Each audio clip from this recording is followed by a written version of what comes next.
السلام علیکم ورحمۃ اللہ وبرکاتہ۔ عزیز طلبہ، اللہ تعالیٰ کی ذات سے امید ہے کہ آپ سب خیریت سے ہوں گے اور آپ نے گزشتہ کام مکمل کر لیا ہوگا اور وہ آپ کو سمجھ آ چکا ہوگا۔ تو آج ہم معرفہ کی اقسام پڑھیں گے۔ اس سے گزشتہ سبق میں ہم نے اسم کی اقسام اور اس کی تقسیم پڑھی تھی، باعتبار جنس کے یعنی مذکر اور مؤنث، باعتبار عدد کے مفرد، تثنیہ اور جمع، اور معرفہ اور نکرہ کی ہم نے تعریف پڑھی تھی، اور اس میں ہم نے یہ پڑھا تھا کہ معرفہ کسے کہتے ہیں اور نکرہ کسے کہتے ہیں۔ اس کی یہ مکمل ہم مثالیں یہاں پڑھ چکے ہیں۔ کسی خاص چیز یا شخص کا نام جیسے خالد، کتاب، اور اس کو پھر انگلش میں معرفہ بنانے کے لیے شروع میں دا لگا دیتے ہیں، جیسے نکرہ ہو تو مین، اور کوئی آدمی اس کا ترجمہ ہوتا تھا جب اس سے خاص آدمی کرنا ہوتا تو دا مین۔ اسی طرح خاص کتاب، اس کا معنی ہے خاص آدمی، اور بک کوئی کتاب، اور عربی میں الکتاب الف لام شروع میں لگا دیتے ہیں، اور خاص کتاب کے لیے انگلش میں آتا ہے دا بک۔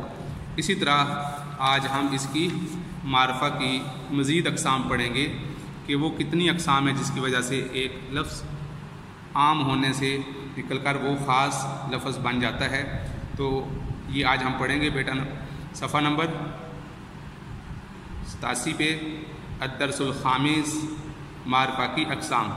یہ دعا پڑھ لیجئے، رب یسر ولا تعسر وتمم بالخیر وبک نستعین یا فتاح یا فتاح یا فتاح۔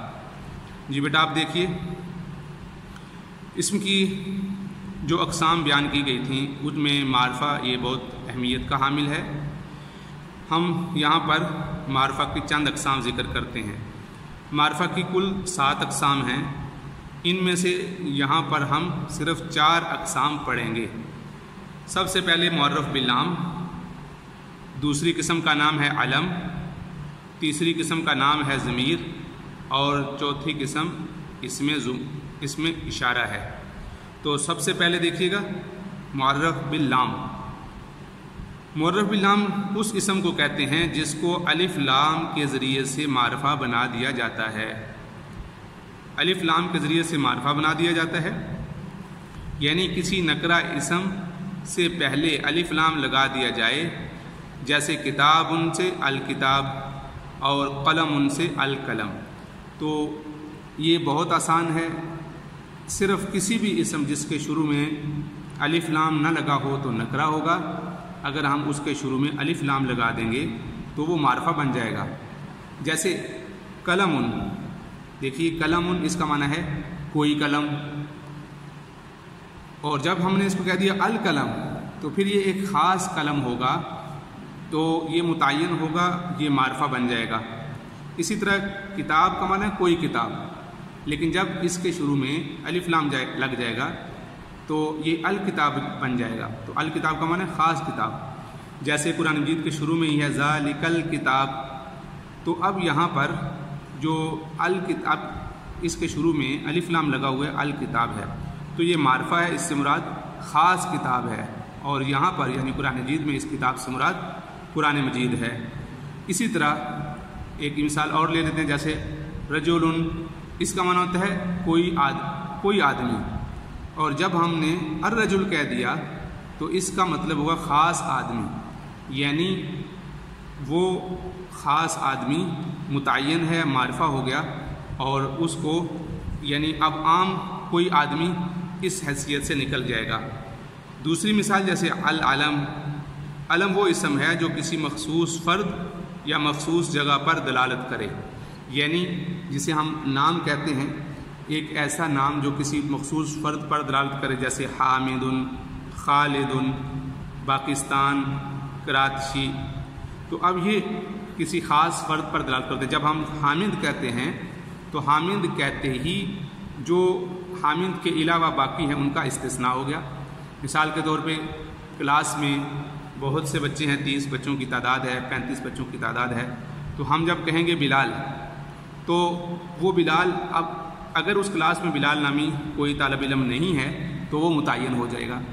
اچھا، اگر اس کلاس میں بلال نامی 2 یا 3 بچے ہیں، تو جب ہم کہیں گے بلال بن زید تو اب یہ بالکل متعین ہو جائے گا، اور جب ہم بلال کہیں گے تو یہ بھی اس کا نام ہونے کے اعتبار سے یہ متعین ہے، اور یہ ایک مخصوص فرد اس سے مراد ہے۔ اور دوسری جو مثال ذکر کی ہے وہ مخصوص جگہ کی مثال ذکر کی ہے، جیسے پاکستان اور کراچی۔ جب ذکر کیا پاکستان تو جو باقی جو ملک ہیں ان کا ذہن میں نہیں آئے گا، اور ایک خاص متعین ملک اور ایک خاص متعین جگہ وہ اس سے مراد ہوگی۔ اسی طرح جب کراچی ہے تو یہ بھی ایک جگہ کا نام ہے، تو گویا کہ علم کسی فرد یا جگہ کا نام جو کسی کے لیے مخصوص کیا گیا ہو تو اسے علم کہتے ہیں۔ تو آج ہم نے معرفہ کی 2 اقسام معرف بلام اور علم کی صرف تعریف سیکھ لی ہے، اور اس کی ایک مثال ہم نے ذکر کی ہے۔ اس کے بعد آگے ضمیر اور اس میں اشارہ بھی آئے گا، وہ بھی انشاءاللہ آگے ہم پڑھیں گے۔ تو بیٹا آج آپ نے اس کو اچھی طرح سننا ہے، یاد کرنا ہے، دوبارہ سن لیں۔ معرف باللام بہت آسان ہے، ایسا اسم جس کے شروع میں الف لام لگا دیا جائے۔ اگر الف لام ہوگا تو یہ معرف باللام ہوگا، کسی خاص ذات پر دلالت کرے گا اور اس سے مراد معرفہ ہوگا، اور جب الف لام نہیں ہوگا تو اس سے مراد نکرہ ہے۔ کتاب ان سے مراد کتاب، جیسے کوئی کتاب، جب اس کے شروع میں ہم الف لام لگا دیں گے تو بن جائے گا خاص کتاب۔ اسی طرح قلم، تو جب ہم اس کے شروع میں الف لام لگا دیں گے تو القلم بن جائے گا، تو ایک مخصوص قلم ہو جائے گا۔ تو اسی طرح یہ کوئی بھی، جیسے رجل، الرجل، تو ایک مخصوص آدمی ہے۔ ولد، لڑکا، الولد کہہ دیں گے تو پھر مخصوص لڑکا ہوگا۔ تو اس سے معلوم ہوا کہ جب ہم کسی بھی اسم کے شروع میں الف لام لگائیں گے تو وہ معرفہ بن جائے گا، اور اگر کسی بھی نکرہ کے شروع میں جس وقت الف لام نہیں ہوگا تو وہ نکرہ ہوگا۔ جیسے اس کی 2 مثالیں ذکر کر دی۔ اور دوسری جو مثال ذکر کی ہے وہ علم ہے، جو معرفہ کی دوسری قسم ہے وہ علم ہے۔ علم ایسے مخصوص فرد یا مخصوص جگہ کو کہتے ہیں جو یعنی ایک ایسا علم، ایک ایسا نام جو مخصوص فرد یا مخصوص جگہ پر دلالت کرے۔